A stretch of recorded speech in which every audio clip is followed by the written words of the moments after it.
Ladies and gentlemen, please welcome Doc Brown!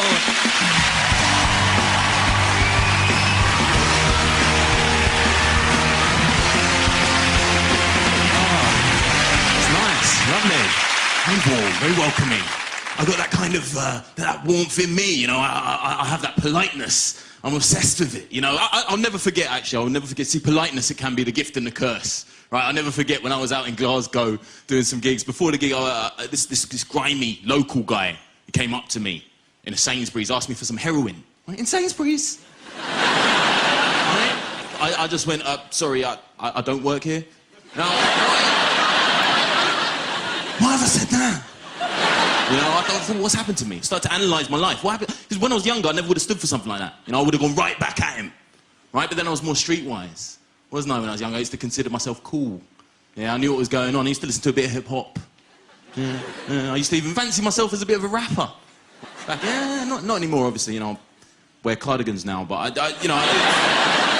genuinely, when I was a teenager, I used to want to be like the most famous British rapper of all time, right? Or at least since John Barnes, you know.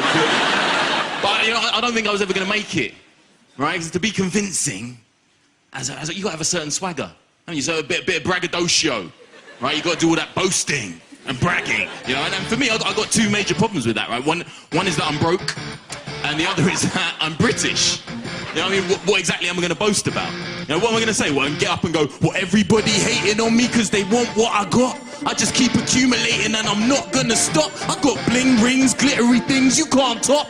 Genuine Elizabeth Duke, Argos, nuts hot. My pants are Primark. That's right, 3 in a pack, a $5. I'm too slick. You seen the new whip? I got the flash car, a Vauxhall Astra. You get to see this on MTV Cribs. I'm the badder man. Laid back in my caravan. You could only buy this if you had a grand. Interior, fully furnished, Matalan. Always knew the next step was to get a boat. I'm way ahead of you, 2-man pedalo. Yeah, you know what this is, you might not. I pedal right past you bitches, like what? And I eat like a king. Mini pork sausages and beans from the tin. Breakfast, greasy spoon, fried eggs. Lunchtime, cheese and ham slice at Greg's. And for dinner, man, I don't want no crappy deal. No, I'm going all out with a Happy Meal. Cause it's got everything this boy needed. And to top it all off, the toy's decent. Oh. Yeah. Yeah. So, I was playing it a bit coy, wasn't I? I was playing a bit coy. I was a rapper back in the day. It's like times change, don't they? You know, you move on things. It's weird how life goes. Do you know what I mean? 'Cause 5 years ago, I never would have dreamed I'd be standing somewhere like this. Now, you know, no, I thought I'd be somewhere much better. Maybe Wembley, doing music. That's what happened. You know, I'm not that same kid anymore. I've got to move on. You know, I've got kids of my own now. I don't know. Got 2 kids. I don't know if anybody else suffers from this lifelong, life-threatening affliction.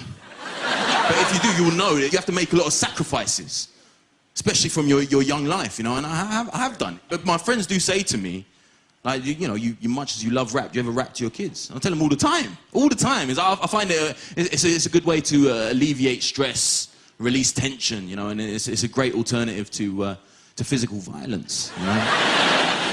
You know, just last Friday, I rapped a little lullaby to my youngest, right? It was straight from the heart. Right? I was like, shh, all right, no, story time's finished now. I've read you 7 stories. So, you know, Daddy loves you very much, don't you? Aww. Rest your head and snuggle up tight. It's nearly time to hit the lights. And don't forget, it's Friday, right? So don't come into Mum and Daddy's room tonight.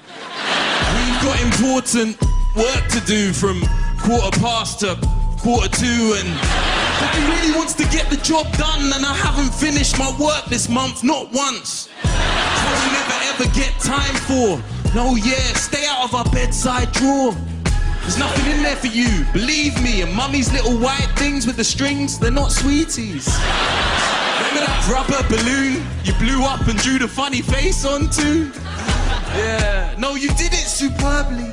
But do you really have to bring it to nursery? Better if you didn't do that. Oh, and that flannel by our bed, never used that. So Mummy and Daddy, we have a date. So I'm gonna tuck you in with some gaffer tape. Should help you with keeping still. But no, these aren't mints, they're my sleeping pill. How did Daddy forget that? Here you go, sweetheart, have a tic-tac. Good night. Good night, thanks a lot.